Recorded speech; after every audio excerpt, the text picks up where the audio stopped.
इसको ले जाके अमनदीप की सीढ़ी पे लगा दिया। Now this is not simply an edit. अब आपको एक डिफरेंट चीज यहां पे दिख रही है, क्या आ गया? फॉरेन जेनेटिक मटेरियल आ गया।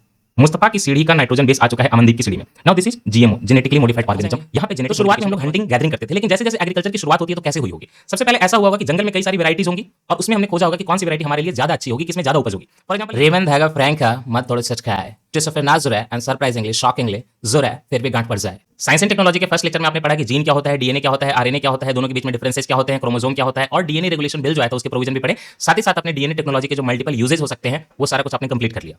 अब सेकंड लेक्चर में हम लोग यहां से शुरुआत करेंगे बायोटेक्नोलॉजी में। पहला टॉपिक जेनेटिक मॉडिफिकेशन टेक्नोलॉजी क्या होता है, जीनोम एडिटिंग क्या होता है, दोनों के बीच में डिफरेंसेस क्या हैं, और जीनोम एडिटिंग की जो टेक्निक्स हैं वो मल्टीपल टेक्निक कैसी कैसी हैं, इनका डिस्क्रिप्शन भी देखेंगे। तो यहां शुरुआत होती है बायोटेक्नोलॉजी की और यहीं शुरुआत होती है जेनेटिक मॉडिफिकेशन टेक्नोलॉजी की। लेकिन जेनेटिक मॉडिफिकेशन टेक्नोलॉजी समझे इसके पहले हमें यह समझना होगा कि जब जेनेटिक मॉडिफिकेशन टेक्नोलॉजी नहीं थी तो क्या था और उसमें क्या कमी थी कि हमें जेनेटिक मॉडिफिकेशन टेक्नोलॉजी की जरूरत पड़ी। यह पिक्चर मैंने द हिंदू के एक्सप्लेन्ड सेक्शन से लिया है। याद करिए, अगर आपने हिस्ट्री थोड़ी बहुत भी पढ़ी होगी तो आपको पता होगा कि शुरुआत में क्या था। शुरुआत में एग्रीकल्चर नहीं था। शुरुआत में हम लोग हंटिंग गैदरिंग करते थे। हंटिंग मतलब सामने जानवर मिल जाए तो कभी वो हमें हंट कर दे, कभी हम उसको हंट कर दे, लेकिन मिला जुला के जानवर को खा जाए। और गैदरिंग मतलब हम खेती नहीं करेंगे, फार्मिंग, कृषि, एग्रीकल्चर ये सब नहीं करेंगे ऑर्गेनाइज करके, लेकिन जंगल में फल फूल कुछ टूट के गिर गए हों, कुछ कंदमूल हो जमीन के अंदर, तो उसको निकाल के हम लोग गैदर करके और फिर उसको खा जाएंगे। तो शुरुआत में हम लोग हंटिंग गैदरिंग करते थे, लेकिन जैसे जैसे एग्रीकल्चर की शुरुआत होती है तो कैसे हुई होगी? सबसे पहले ऐसा हुआ होगा कि जंगल में कई सारी वेराइटीज होंगी और उसमें हमने खोजा होगा कि कौन सी वेराइटी हमारे लिए ज्यादा अच्छी होगी, किसमें ज्यादा उपज होगी। फॉर एग्जाम्पल यहाँ पे एक प्राइमेटिव मेज दिखाया है द हिंदू ने कि शुरुआत में मेज कुछ ऐसा रहता होगा, एकदम शुरुआती। आज भी इसकी वाइल्ड वेराइटीज हैं तो लोगों को पता है। अब ये वाला जो है, इस मेज से आपका कुछ नहीं होने वाला, लेकिन ये वाले मेज से आपको खाना मिल जाएगा, तो आपने इसको सेलेक्ट कर लिया सिंपली और कुछ नहीं किया और इसको उपजाना शुरू कर दिया खेतों में। तो शुरुआत में इंसान सिंपली अच्छी वैरायटी लेकर आता था जंगल से और उसको लगाना शुरू करता था। ये था फर्स्ट स्टेज क्रॉप मॉडिफिकेशन का। क्रॉप एक्चुअली मॉडिफाई नहीं हुआ यहाँ पे, बट अपने क्रॉप की सिलेक्शन कर ली अपने चॉइस के हिसाब से कि कहां से हमें ज्यादा दाने मिलेंगे, उसको उपजाना शुरू कर दिया। तो जो प्री हिस्टोरिक ह्यूमन था, जो कि लिखना पढ़ना नहीं जानता था, वो सिंपली वाइल्ड प्लांट को लेकर कल्टीवेटेड प्लांट में तब्दील कर देता था जो उसको अच्छा लगता था। देन सेकंड स्टेज आया, इसमें आप मॉडर्न मेज देख रहे हैं। ये मेज आप खाते हैं अभी, क्योंकि इंडिया में जेनेटिकली मॉडिफाइड मेज नहीं चलता है, तो जो आप मक्का खाते हैं आप ये वाला खाते हैं। अब मॉडर्न मेज क्या है, इसमें आप क्या करेंगे? अगर आप मान लीजिए कि आपको मेज का ये वेराइटी एक मान लीजिए कि अच्छा नहीं लग रहा, तो आप क्या करेंगे? आपने देखा कि मेज के दो प्लांट हैं, plant number 1, plant number 2।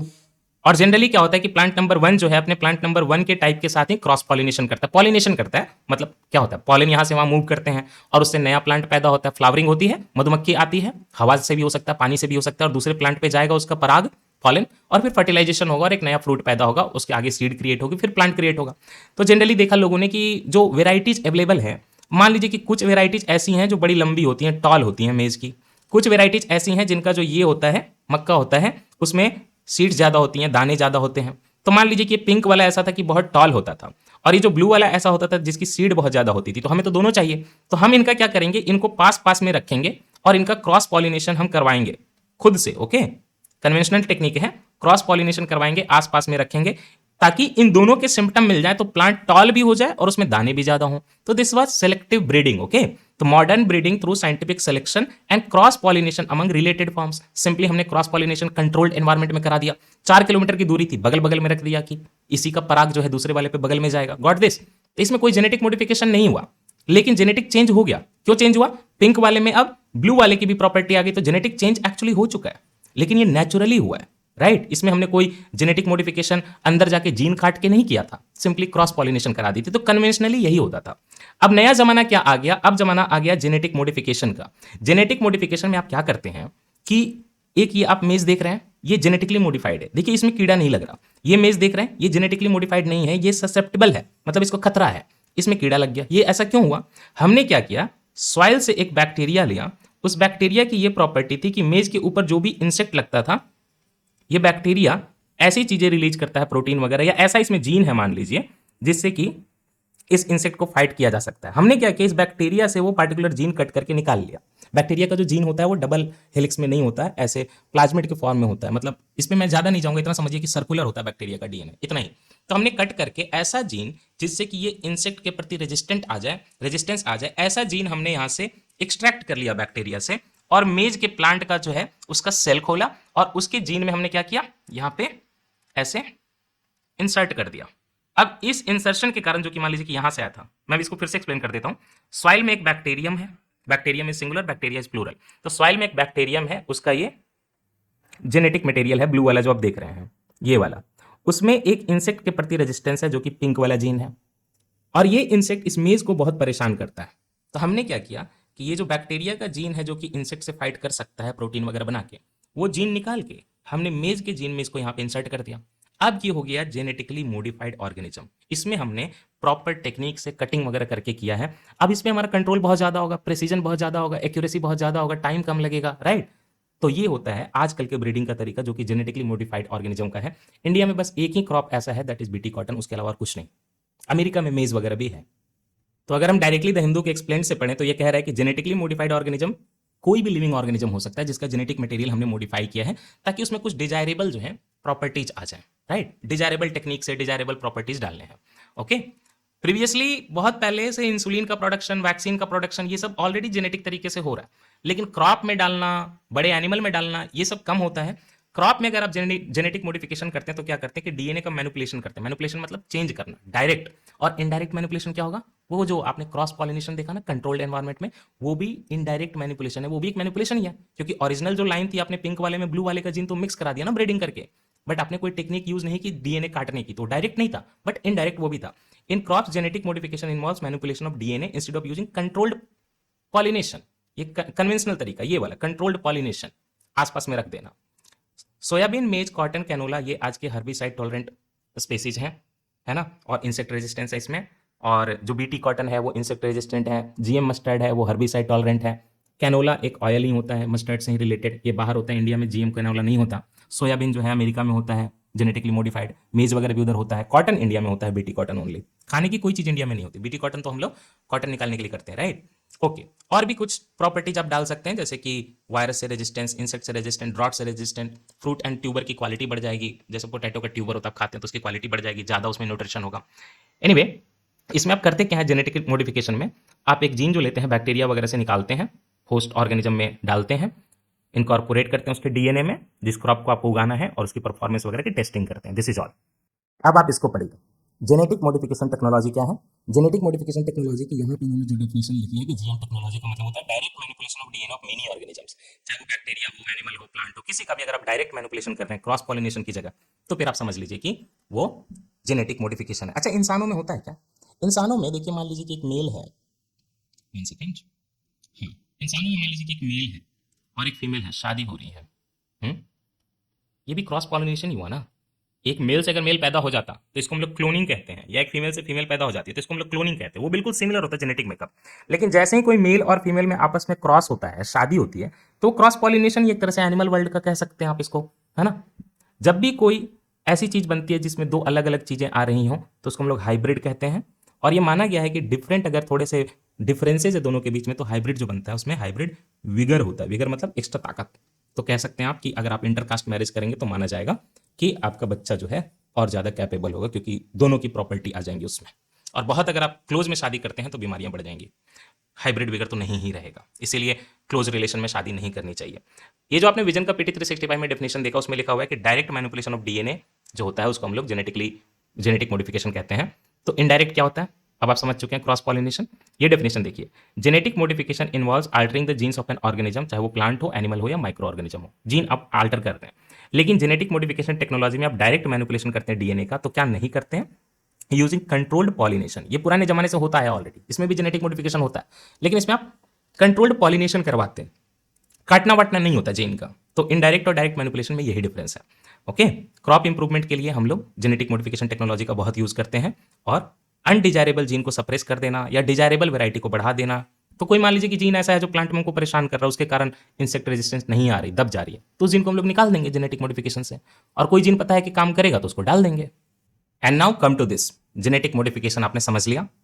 What about genetically edited या जीनोम एडिटिंग और जेनेटिक मॉडिफिकेशन में क्या फर्क है, उसको समझने के लिए यहां से शुरुआत करते हैं। तो इनिशियली लोग क्या करते थे, क्रॉप की इंप्रूवमेंट के लिए सिलेक्टिव ब्रीडिंग करते थे, बेटर क्रॉप आती थी उसमें, लेकिन उसमें टाइम बहुत लगेगा। सिलेक्टिव ब्रीडिंग करा रहे हैं आप, साल साल भर उनका फर्टिलाइजेशन हो रहा है, पॉलिनेशन हो रहा है, वेट कर रहे हैं, एक्यूरेसी भी कम रहेगी। जरूरी थोड़े ना कि वही पॉलन आएगा जो बगल के प्लांट का है। दूर से कोई मधुमक्खी उड़ के आ गई और टच कर दिया और उसके बाद गाना गा दिया, फूलों में बहारों में करके कुछ, है ना, बगिया बहार मधुमक्खी, तो दिक्कत आ जाएगी। तो एक्यूरेसी कम होती थी, टाइम ज़्यादा लगता था, इंसान कंट्रोल उसको ठीक से नहीं कर पाता था, राइट। तो इसलिए हम लोग लेकर आए genetically modified organism and genetic genome editing का टेक्निक। तो सबसे पहले हम लोग जेनेटिकली मॉडिफाइड ऑर्गेनिज्म समझते हैं, उसके बाद हम लोग जीनोम एडिटिंग समझेंगे और दोनों के बीच का डिफरेंस देखेंगे। Genetically modified organism, GMO, plant हो, एनिमल हो, बैक्टीरिया हो, कुछ भी हो, अगर हमने उसमें बाहर से किसी और एनिमल, प्लांट या बैक्टीरिया कहीं से भी कोई फॉरेन जीन इंसर्ट किया तो उसको हम लोग जेनेटिकली मॉडिफाइड ऑर्गेनिज्म कहते हैं। फॉर एग्जांपल आपके शरीर में अगर मान लीजिए कि किसी काऊ का जीन डाल दिया जाए तो आप जेनेटिकली मॉडिफाइड ऑर्गेनिज्म बन जाएंगे, जीएमओ कहलाएंगे। और अगर क्रॉप का कॉन्टेक्स्ट हो तो हम लोग उसको जीएम क्रॉप कहेंगे, जेनेटिकली मॉडिफाइड क्रॉप, या फिर ट्रांसजेनिक क्रॉप कह सकते हैं। ट्रांसजेनिक क्यों? ट्रांस का मतलब होता है दूसरा, तो दूसरी जगह से जीन आ रहा है तो ट्रांसजेनिक क्रॉप भी कह सकते हैं। Okay, so genetically modified organism means modification of genetic material of the host, जिसके अंदर जीन डालना है, by introduction of a foreign genetic material. तो बाहर से जेनेटिक मटेरियल आया तो इसको हम लोग जेनेटिकली मॉडिफाइड ऑर्गेनिज्म कहेंगे। क्रॉप के कॉन्टेक्स्ट में इसको जीएम क्रॉप या ट्रांसजेनिक क्रॉप कहेंगे। मोर देन 90% ऐसे केसेस में अगर एग्रीकल्चर में हम लोग जेनेटिक मॉडिफिकेशन करते हैं किसी क्रॉप में, तो उसके लिए जो जीन आता है ना, सॉइल के बैक्टीरियम से आता है। सॉइल का बैक्टीरियम काफी फेमस है, बैसिलस thuringiensis, काफी फेमस है। उससे बहुत ऐसे जीन आते हैं जिससे पेस्ट रेजिस्टेंट हो जाएगा, इंसेक्ट रेजिस्टेंस हो जाएगा, बहुत कुछ होता है। तो एग्रीकल्चर में जनरली हम लोग एक सॉइल बैक्टीरियम को लेते हैं, ये बेस्ट सोर्स है ऐसे फॉरेन जीन का, जिससे कि प्लांट की इंप्रूवमेंट हो सकती है, और उसको होस्ट जीनोम में मतलब क्रॉप के जीनोम में हम लोग जेनेटिक इंजीनियरिंग टेक्निक यूज करके डाल देते हैं। जेनेटिक इंजीनियरिंग हमेशा जेनेटिकली मॉडिफाइड ऑर्गेनिज्म के कॉन्टेक्स्ट में किया जाता है। Okay, now for example cotton, India में बीटी कॉटन की बात कर रहा हूं मैं। तो कॉटन जो था नेचुरल था, हमने क्या किया कि बैसिलस thuringiensis जो कि सॉइल बैक्टीरियम है, उससे cry1AC और cry2AB नाम के जीन निकाले और इस कॉटन के जीन में इंसर्ट कर दिया। इससे बन गया बीटी कॉटन। बीटी क्यों? Bacillus thuringiensis cotton, BT cotton. इस बीटी कॉटन में ये प्रॉपर्टी है because of the soil bacterium का जीन cry1AC एंड cry2AB कि इसमें ना बीटी कॉटन में एक इंडोटॉक्सिन बनने लगता प्लांट में, और वो इंडोटॉक्सिन बहुत इंपॉर्टेंट है क्योंकि कॉटन की पूरी फसल बर्बाद हो जाती है पिंक बॉल वर्म नाम के इंसेक्ट के कारण। और ये जो बीटी कॉटन में इंडोटॉक्सिन बन रहा है इन दो जीन्स के कारण, जो कि बीटी से आए हैं, बैसिलस thuringiensis के आए हैं, उसके कारण ये इंडोटॉक्सिन जो जनरेट होता है बीटी कॉटन में, वो पिंक बॉल वर्म को मार डालता है। इस तरह से भारत में आज 96% जो है कॉटन का कल्टीवेशन बीटी कॉटन का ही होता है, और भारत बहुत जल्दी कॉटन का बहुत बड़ा प्रोड्यूसर बन गया है only because of BT cotton. Probably सबके 3rd या 4th नंबर पे है पूरे वर्ल्ड में। ओके, चलिए, लेकिन ये जेनेटिकली मॉडिफाइड ऑर्गेनिज्म का जो पूरा रेगुलेशन का सिस्टम है ना, चाहे वो जीएम क्रॉप हो चाहे जीएमओ हो, कुछ भी हो, रेगुलेशन का सिस्टम बहुत प्रॉब्लमैटिक है, मतलब बहुत कम्बरसम है, बहुत रेड टेप है इसमें, बहुत ब्यूरोक्रेसी है। कैसे? इसमें मल्टीपल चेक है, लेकिन मेन ऑर्गेनाइजेशन क्या है? मेन ऑर्गेनाइजेशन है genetic engineering appraisal committee. Appraisal मतलब ये होता है किसी चीज का इवैल्यूएशन करना। जेनेटिक इंजीनियरिंग अप्रेजल कमेटी जो है, ये ministry of environment, forest and climate change के अंदर एक हाई पावर्ड कमेटी है, genetic engineering appraisal committee. Regulatory system में जीएमओ का आपको अलग से भी पढ़ाऊंगा, तो अभी इतना आप सोच लीजिए कि सबसे बड़ा जो ऑर्गेनाइजेशन रेगुलेटरी सिस्टम है जीएमओ के लिए, वो है GEAC, under the ministry of environment, forest and climate change.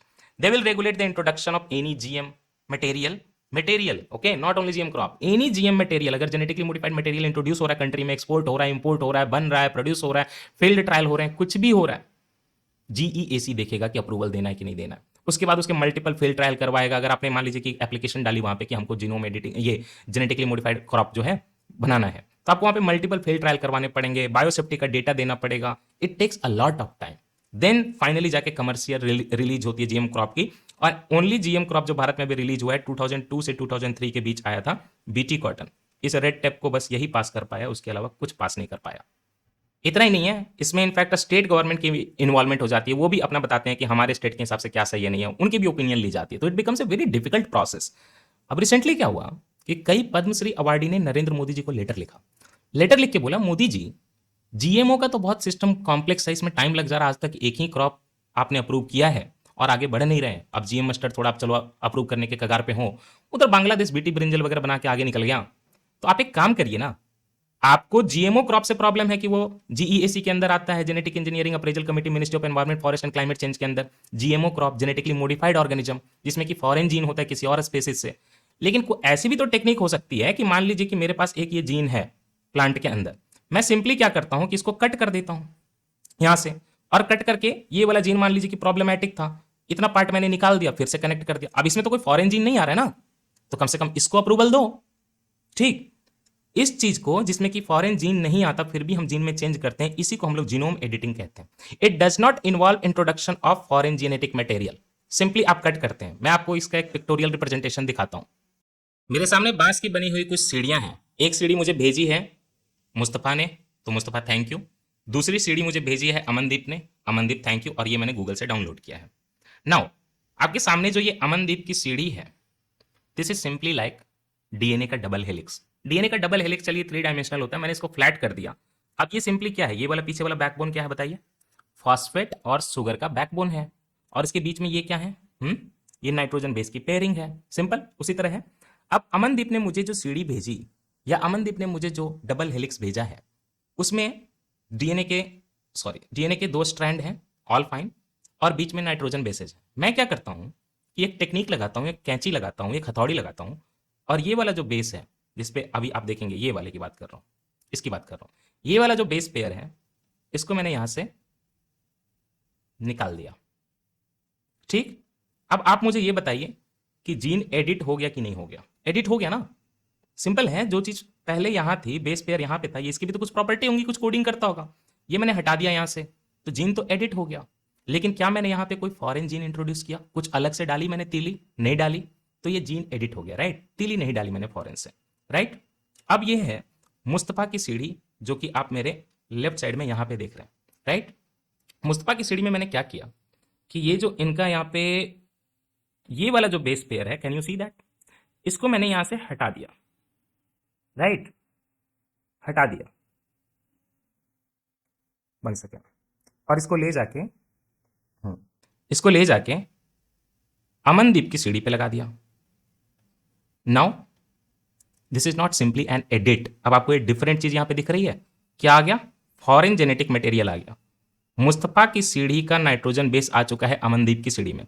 Now this is GMO, genetically modified organism. यहां पे जेनेटिक मॉडिफिकेशन टेक्नोलॉजी यूज हो गई, और जो पहला केस दिखाया था जिसमें मैंने सिंपली सीढ़ी की तीली हटा ली थी, दैट वाज जीनोम एडिटिंग या जीन एडिटिंग, जो भी कहें आप। जो जेनेटिक मॉडिफिकेशन का जो आपने यहाँ पे केस देखा, इसको हम लोग जेनेटिक इंजीनियरिंग भी कहते हैं, क्योंकि हमने फाइनली इंजीनियरिंग कर दी, राइट। जेनेटिक इंजीनियरिंग भी कहते हैं। साथ ही साथ मिलता जुलता और एक कॉन्सेप्ट समझिए। बॉडी में क्या होता है कि ऐसी चीजें रेगुलर खुद भी होती रहती हैं। कौन सी? जेनेटिक मॉडिफिकेशन नहीं, जीनोम एडिटिंग वाली चीजें खुद भी रेगुलर होती रहती हैं।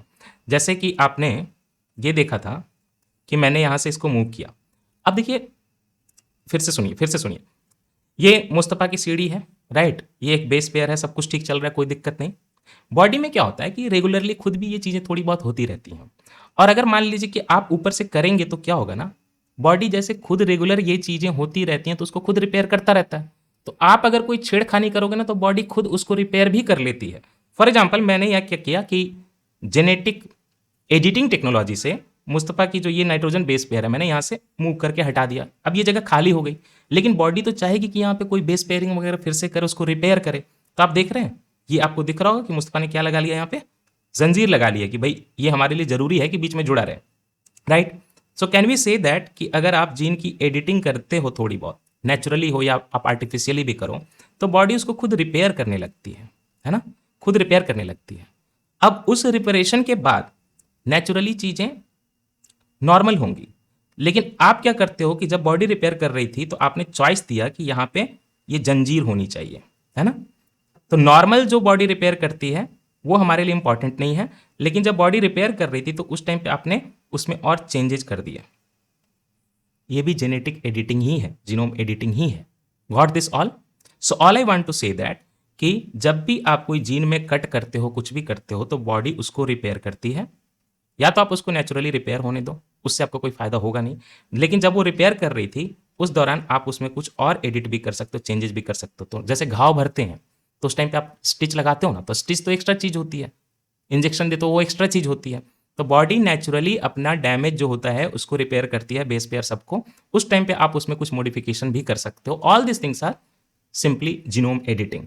लेकिन अगर आप यहां से वहां दूसरे स्पीसीज में ट्रांसपोर्ट कर दोगे तो that will become genetically modified organism. तो सीढ़ी के अंदर डंडी हटा देना या डंडी तोड़ देना, ये सारी चीजें जीनोम एडिटिंग है, और डंडी को एक जगह से दूसरी जगह ले जाना वो जेनेटिकली मॉडिफाइड ऑर्गेनिज्म है, जेनेटिक मॉडिफिकेशन टेक्नोलॉजी है। So genome editing does not involve introduction of foreign genetic material. So यही सारे जो पद्मश्री अवार्डी उन्होंने लेटर लिखा मोदी जी को कि मोदी जी जो जीनोम एडिटिंग की टेक्नोलॉजी है ना, उसमें कोई फॉरेन जेनेटिक मटेरियल नहीं है। तो आप उसको जेनेटिक इंजीनियरिंग अप्रेजल कमिटी के कम्बरसम प्रोसेस से निकालिए, सिंप्लीफाई करिए और उसको आप जल्दी अप्रूवल दीजिए। और जो जेनेटिकली मॉडिफाइड ऑर्गेनिज्म है उसको आप जीईएसी के अंदर ही अप्रूवल दीजिए, जितना टाइम लेना है लीजिए, लेकिन कम से कम जीनोम एडिटिंग वाला तो आप छोड़ दीजिए ना, उसको सिंप्लीफाई करिए, उसको जल्दी अप्रूवल दीजिए। यूएस, अब नेक्स्ट टॉपिक है जो कि रिलेट होगा। यूनाइटेड स्टेट्स ऑफ अमेरिका और जर्मनी के कुछ साइंटिस्ट आज से 10 साल पहले टेक्निक डेवलप कर लेते हैं कि डीएनए के स्ट्रैंड को काट सकें। जो सीढ़ी की तीली काटी थी ना हमने, उसकी बात कर रहे हैं, 2 स्ट्रैंड आपने देखे थे। तो डीएनए के स्ट्रैंड को काटने का तरीका और जीन को एडिट करने का तरीका ये आज से 10 साल पहले डेवलप हो गया। लेकिन हमारे देश की गलती ये है कि हम जेनेटिकली मॉडिफाइड ऑर्गेनिज्म और जीन एडिटिंग दोनों को साथ लेके चल रहे हैं। इसी कारण अप्रूवल प्रोसेस बहुत डिफिकल्ट हो गई थी, है ना। तो जो हम लोग डीएनए के स्ट्रैंड को कट करते हैं और जीन को जो एडिट करते हैं वो कैसे करते हैं, कैसे करते हैं, क्या अप्रोच होगी? Very simple. आपको पिछले लेक्चर में बताया कि न्यूक्लिक एसिड होता है डीएनए आरएनए। तो न्यूक्लिक एसिड को काटने के लिए हमें न्यूक्लिएज चाहिए। अब ये न्यूक्लिएज क्या है? सिंपली न्यूक्लिएज एंजाइम होते हैं जो कि डीएनए को कट करते हैं। अगर वो डीएनए के एक स्ट्रैंड के लास्ट से शुरुआत करें कटिंग की तो उसको एक्सोन्यूक्लिएज कहते हैं, और अगर बीचों बीच जाके काटते जहां मन वहां तो उसको इंडोन्यूक्लिएज कहते हैं। और अगर बहुत स्पेसिफिक है कि बीचों बीच जाके जहां मन एकदम वहीं काटे तो एक जगह पे रिस्ट्रिक्टेड करके एक्शन करते हैं तो उसको हम लोग रिस्ट्रिक्शन इंडोन्यूक्लिएज कहते हैं। समझ गया? न्यूक्लिएज कुछ नहीं है, न्यूक्लिक एसिड को काटने के कैंची है, एंजाइम होते हैं ये, डीएनए को कट करते हैं, हमारे केस में आरएनए को भी कट कर सकते हैं, है ना। और न्यूक्लिएज अगर साइड से कट करें, स्ट्रैंड के लास्ट से शुरुआत करें तो इसको एक्सोन्यूक्लिएज कहते हैं, और बीच में कहीं काट दे तो इंडोन्यूक्लिएज कहते हैं, और अगर बहुत स्पेसिफिक हो जहां मन वहीं काटे अंदर जाके तो इसको रेस्ट्रिक्शन वाला इंडोन्यूक्लिएज कहते हैं। डन। तो हमें 10 साल पहले साइंटिस्ट ने हमें क्या डेवलप करके दिया? डीएनए को काटने का, स्ट्रैंड को और जीन को एडिट करने का तरीका। ठीक, उसके लिए टेक्निक जो यूज करते हैं हम लोग क्रिस्पर कैस9 यूज करते हैं, हम आगे पढ़ेंगे उसके बारे में। लेकिन जो अप्रोच है वो साइट डायरेक्टेड न्यूक्लिएज की है। साइट डायरेक्टेड न्यूक्लिएज मतलब जहां पे काटना है वहीं पे जाके न्यूक्लिएज काम करेगा, साइट पे डायरेक्टेड है। ओके, इस चीज को हम लोग एसडीएन कहते हैं। एसडीएन जो होता है साइट डायरेक्टेड न्यूक्लिएज, वो 3 तरीके का होता है। इसके 3 अप्रोच होते हैं साइट डायरेक्टेड न्यूक्लिएज के। अच्छा, ये टेक्निक क्या है पीछे आजकल की क्या यूज कर रहे हैं? मल्टीपल टेक्निक हो सकती है, लेकिन मोस्ट पॉपुलर टेक्निक जो जीन को काटने की है वो क्रिस्पर कैस9 है। डिटेल आगे है। और जो अप्रोच है साइट डायरेक्टेड न्यूक्लिएज 1, 2 और 3 अप्रोचेज है। पहला जो SDN1 है उस अप्रोच में, मतलब अप्रोच क्या है? ये काटने का फेनोमेनन है। और टेक्निक क्या है? क्रिस्पर कैस9 है। कैंची क्या है? क्रिस्पर कैस9 है। और उसके बाद कैंची से जो कटाई होगी, जो सूट बनेगा, वो क्या है? SDN1, 2, 3 है। तो पहला वाला जो है that is site directed nuclease 1, उसमें हम क्या करते हैं? उसमें हम सिंपली जो आपने मुस्तफा की सीढ़ी देखी थी ना, हमने वहां से एक तीली हटा दी थी, वो स्मॉल इंसर्शन डिलीशन। इंसर्शन बाहर से नहीं होगा, वो तीली हटा के दूसरी जगह लगा दीजिए उसी सीढ़ी में। ये सीढ़ी थी, यहां से एक तीली निकालिए और लगा के उसको ऊपर लगा दीजिए। तो एक इंसर्शन हो गया, लेकिन बाहर से तो कुछ नहीं आया, डिलीशन हो गया, हटा दिया आपने। इसमें से जो स्ट्रैंड ब्रेक होता है तो दोनों ब्रेक किए जाते हैं, मतलब कि ऐसे डबल स्ट्रैंड है तो दोनों को काटा जाएगा यहाँ से, और यहाँ पे चेंजेस किए जाएंगे। या तो यहाँ वाला उठा के ऊपर डाल देंगे, नीचे डाल देंगे, या फिर कंप्लीटली हटा देंगे। तो आप डिलीशन कर सकते हैं, इंसर्शन कर सकते हैं। अब ये क्या है? ये कंप्लीटली एडिटिंग है, इसमें कोई जेनेटिक मॉडिफिकेशन तो नहीं हो रहा। तो इसको जल्दी अप्रूवल देना चाहिए कि नहीं देना चाहिए? नेचुरली भी तो यही होता है ना, क्रॉस पॉलिनेशन से। इसमें तो, और इसमें से तो फॉरेन मटेरियल बिल्कुल नहीं है, जीरो है। तो ये तो जीनोम मॉडिफिकेशन है ही नहीं, ये तो सिंपली एडिटिंग है, अंदर अंदर कर रहे हैं। तो फॉरेन जेनेटिक मटेरियल आए नहीं किसी सॉइल बैक्टीरियम वगैरह से।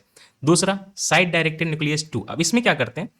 इसमें भी डबल स्ट्रैंड ब्रेक करते हैं, लेकिन इसमें थोड़ा सा पिछले वाले से ज्यादा सेगमेंट को चेंज करते हैं, लेकिन अंदर ही अंदर सब कुछ होता है, टारगेट साइट पे होता है। मैंने बोला था ना, रिपेयर के दौरान आप चेंजेस ला सकते हैं। तो आपने डीएनए के स्ट्रैंड को ऐसे था, आपने काट दिया 3 को मान लीजिए, तो सेल क्या करेगा? उसको स्ट्रैंड को रिपेयर करेगा। उस रिपेयर के दौरान अपने थोड़ा अपने मन का सीक्वेंस बनवा दिया, थोड़े चेंजेस करके अंदर ही अंदर। तो रिपेयर जब अंडर गोइंग होता है तो उस टाइम पे आप टारगेट साइट में कुछ चेंजेस कर लेते हैं स्मॉल सीक्वेंस में, टेम्पलेट का यूज करके, लेकिन सब कुछ अंदर अंदर, फॉरेन जेनेटिक मटेरियल कुछ भी नहीं, है ना। तो ये SDN1 और 2 क्या है? कंप्लीटली एडिटिंग है। लेकिन इस साइट डायरेक्टेड न्यूक्लियस में एक थर्ड टाइप भी है, and that is genetic modification. मजेदार चीज ना। साइट डायरेक्टेड न्यूक्लियस में 3 टाइप है, 1, 2, 3। उसमें जो थर्ड टाइप है उसमें आपको GMO बन जाता है। बिल्कुल, क्या होता है इसमें? जो थर्ड टाइप है SDN3 साइट डायरेक्टेड न्यूक्लियस 3, उसमें एक लार्ज डीएनए सेगमेंट लेकर आइए, या कंप्लीट जीन भी ला सकते हैं किसी फॉरेन ओरिजिन से, मतलब सॉइल बैक्टीरियम से आपने ले लिया। अब क्या करेंगे? आप क्रॉप के एक पार्टिकुलर साइट में उसके जीन में इंसर्ट कर देंगे, तो वो कंप्लीटली जेनेटिकली मॉडिफाइड ऑर्गेनिज्म ही बनता है। तो SDN के टाइप 1, 2 में कोई दिक्कत नहीं है, इसमें एडिटिंग होती है, जीनोम एडिटिंग होती है। और जो टाइप 3 है उसमें जीनोम मॉडिफिकेशन होता है। अब क्या हुआ? 2022 के मार्च में सेंटर ने इन पद्मश्री अवार्डी लोगों की बात सुनते हुए कहा कि yes, we should differentiate between genetically modified organism and genome edited organism. और थोड़ा रूल रेगुलेशन में जीनोम एडिटेड वाला का लूज कर देना चाहिए, क्योंकि उसमें कोई फॉरेन जेनेटिक मटेरियल तो आ नहीं रहा। तो ministry of environment, forest and climate change ने फाइनली नोटिफिकेशन निकाला 2022 के मार्च लास्ट में, मार्च 30 के आसपास, और बोला कि हम अब जो जीनोम एडिटेड क्रॉप है उनके इंट्रोडक्शन के लिए रूल्स हम थोड़े रिलैक्स कर रहे हैं। रूल्स रिलैक्स करने का मतलब सीधा सीधा है कि जेनेटिक इंजीनियरिंग अप्रेजल कमिटी से डील नहीं करेगी अब। तो कौन डील करेगा, यहां पे दिखेगा। बाय द वे, इस रूल में क्या होगा, SDN 1 2 3 तीनों को रिलैक्स कर देंगे? नहीं, 3 तो कंप्लीटली जेनेटिकली मॉडिफाइड ही है, उसमें फॉरेन जेनेटिक मटेरियल है, तो 1 और 2 वाले के लिए रिलैक्स करेंगे। तो साइड डायरेक्टेड न्यूक्लियस 1 और 2 टेक्निक नाउ, इससे अगर आपने कोई क्रॉप बनाया है ना, तो उसको हम शुरुआत में टेस्टिंग वगैरह के दौरान इंस्टीट्यूशनल बायोसेफ्टी कमेटी से अप्रूवल दिलवाना होगा, या RCGM से, हम नीचे उसको दिखाएंगे, चिंता मत करिए रेगुलेशन में। IBSC इंस्टीट्यूशनल बायोसेफ्टी कमेटी या RCGM से हम लोग इसको अप्रूवल दिलवाएंगे। ये सारी चीजें जो कंट्री में GMO का जितना रेगुलेशन होता है ना, कंट्री में जितना भी GMO का रेगुलेशन होता है जेनेटिकली मॉडिफाइड ऑर्गेनिज्म का, सब कुछ आता है एनवायरमेंट प्रोटेक्शन एक्ट 1986 के अंदर। लेकिन 1986 में ये नहीं हुआ था, इसके रूल्स आए थे 1989 में। इन रूल से ये सारा गवर्नेंस होता है जेनेटिकली मॉडिफाइड ऑर्गेनिज्म का। तो यही लिखा हुआ है यहाँ पे कि SDN 1 और 2 को शुरुआत में टेस्टिंग वगैरह के दौरान IBSC institutional biosafety committee approval देगा, और वो क्या बताएगा, वो बताएगा कि फॉरेन जेनेटिक मटेरियल गलती से इंट्रोड्यूस तो नहीं कर दिया तुमने। और RCGM ये एनवायरमेंट प्रोटेक्शन एक्ट के जो रूल्स आए थे 1989 उसी के अंदर होगा। और बाद में जब इसकी प्लांटेशन वगैरह होने लगेगी तो ministry of agriculture and family welfare अपना सीड एक्ट का यूज करके भी उसको चेक करेगा कि कुछ गलत तो नहीं हो रहा। तो इस नोटिफिकेशन से SDN 1 और 2 के क्रॉप जो हैं वो जेनेटिक इंजीनियरिंग अप्रेजल कमेटी के रूल रेगुलेशन से एग्जेम्प्ट हो चुके हैं, राइट। अब हम कंप्लीटली इंस्टीट्यूशनल बायोसेफ्टी कमेटी के रिपोर्ट पे रिलाई करेंगे, ताकि कोई एक्सोजेनस जेनेटिक मटेरियल तो नहीं घुस गया इसमें, 1 और 2 में नहीं घुसना चाहिए ना, चेक तो करना पड़ेगा। और फील्ड में जाएगा तो मिनिस्ट्री ऑफ एग्रीकल्चर चेक करेगी सीड एक्ट वगैरह का यूज करके। अब ये इंस्टीट्यूशनल बायोसेफ्टी कमेटी क्या होती है, एक्सपर्ट कमेटी होती है, यही एनवायरमेंट प्रोटेक्शन एक्ट वगैरह के थ्रू बनी है, 1989 के रूल रेगुलेशन को ये भी फॉलो करती है। ये रिसर्च और जेनेटिक मॉडिफिकेशन मटेरियल को रिलीज का स्टडी करती है, तो रिसर्च वगैरह देखती है।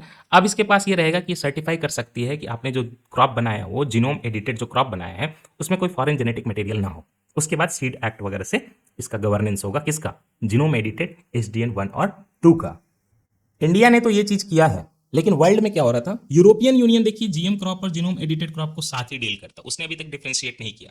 लेकिन USA, कनाडा, इजराइल, अर्जेंटीना ये सब डिफरेंशिएट काफी पहले कर चुके हैं, और उनके लिए जीनोम एडिटेड क्रॉप के लिए रेगुलेशन थोड़े हमेशा से लूज रहे हैं। भारत ने काफी देरी की है, अब जाके हुआ है ये।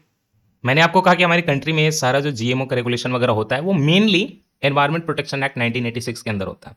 तो एप्लीकेबल एक्ट एंड रूल देखिए, एनवायरमेंट प्रोटेक्शन एक्ट GMO से डील करने के लिए एनवायरमेंट प्रोटेक्शन एक्ट 1986 है, और उसके अंदर भी जो रूल्स है 1989 के वो बड़े इंपॉर्टेंट है। उसका नाम ही देखिए, use of rules for the manufacture of, use, import, export, storage of hazardous micro organisms, genetically engineered organisms और सेल्स, ये सारा 1989 के रूल में ही कवर होता है। इसके अलावा प्लांट क्वारंटाइन ऑर्डर है कि बाहर से कोई चीज आ रहा हो प्लांट वगैरह, तो उसको हम एक बार क्वारंटाइन करेंगे कि उसमें कुछ गलत चीजें, इन्वेजिव स्पेसिस तो नहीं आ रही, कोई बैक्टीरिया फंगस तो नहीं आ रहा। देन बायोलॉजिकल डाइवर्सिटी एक्ट है, because of the convention of biological diversity हमारे कंट्री में भी बायोलॉजिकल डाइवर्सिटी एक्ट है, तो हम देखेंगे कि बाहर का जो है कोई इन्वेजिव स्पेसिस तो नहीं आ रहा। Directorate general of foreign trade भी इसमें इन्वॉल्व हो जाता है ना, फॉरेन ट्रेड पॉलिसी में उन्होंने इंक्लूड किया है भाई कि GM पॉलिसी भी हमारा कि GM क्रॉप आएगा कि नहीं आएगा।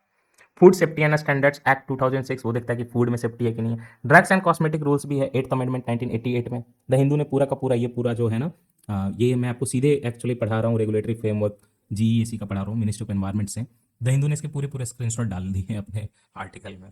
एनवायरमेंट प्रोटेक्शन एक्ट 1986 जो है वही मेनली देखती है, उसके अंदर रूल रेगुलेशन फिर और भी हैं, प्लांट क्वारंटाइन एक्ट वगैरह भी है। ये मैंडेट जो है द हिंदू ने पूरा का पूरा कॉपी पेस्ट कर दिया था। रेगुलेटरी बॉडी में थोड़ी देर में अलग से पढ़ाने वाला हूँ, so let's not go in too much detail. अगर आपको बस देखना हो कि ये जो रूल्स हैं 1989 के वो कैसे इंप्लीमेंट किए जाते हैं, तो these rules are implemented by ministry of environment, forest and climate change. Then department of biotechnology, वो ministry of science and technology के अंदर आती है। Government of India, state government, 6 component authorities हैं, और कंपोजिशन देखिए। आपने थोड़ी देर पहले देखा था ना इंस्टीट्यूशनल बायोसेफ्टी कमेटी, ये क्या से डील करती है, अप्रूवल से। Review committee on genetic material RCGM, ये भी अप्रूवल से डील करती है, और जेनेटिक इंजीनियरिंग अप्रेजल कमेटी ये भी अप्रूवल से डील करती है। लेकिन यहाँ पे पहले सारे का सारे, अभी भी यहाँ पर सारे का सारे GMO जो है यहीं से अप्रूव होते हैं, GEAC से। अब जो है यहाँ पे साइड डायरेक्टेड न्यूक्लियस 1 STN 2 जो कि GMO नहीं है, याद रखिएगा, जीनोम एडिटिंग थिंग्स हैं, एडिटिंग क्रॉप्स जो है उनकी अप्रूवल यहाँ से आएगी, बस ये चेक करने के लिए कि फॉरेन जेनेटिक मटेरियल ना आ गया। इसके अलावा review committee on genetic manipulation RCGM का भी मेंशन हुआ था, बाकी डिटेल आगे देखेंगे, ठीक है। तो फिर से एक बार PT 365 के डॉक्यूमेंट में आप आ जाइए, और रहीमन धागा प्रेम का जो है वो मत चटकाइए, याद रखिएगा उसको। तो जीएम टेक्नोलॉजी हमने समझ लिया कि ये डायरेक्ट मैनिपुलेशन होता है। डायरेक्ट मैनिपुलेशन क्यों कह रहे हैं, इनडायरेक्ट क्या होता है, ये सब हमने समझ लिया। उसके बाद जीन एडिटिंग की इन्होंने बात नहीं की, या उसको जीनोम एडिटिंग भी कह सकते हैं, लेकिन उसके टाइप बताए हैं। तो जीनोम एडिटिंग हम तो समझ चुके हैं, लेकिन पिछले पीटी 365 में जाएंगे, एक बार बेसिक सीखेंगे। मैंने आपको ओवरऑल ऑलरेडी समझा दिया है, लेकिन एक बार बेसिक समझेंगे जीनोम एडिटिंग का, फिर यहाँ पे वापस आएंगे और शुरुआत करेंगे क्रिस्पर की। एसडीएन तो पढ़ लिया, फिर भी यहाँ से रिपीट कर लेंगे। तो पहले बेसिक की शुरुआत करते हैं पिछले कुछ सालों के पहले के पीटी 365 से कि जीनोम एडिटिंग क्या होता है।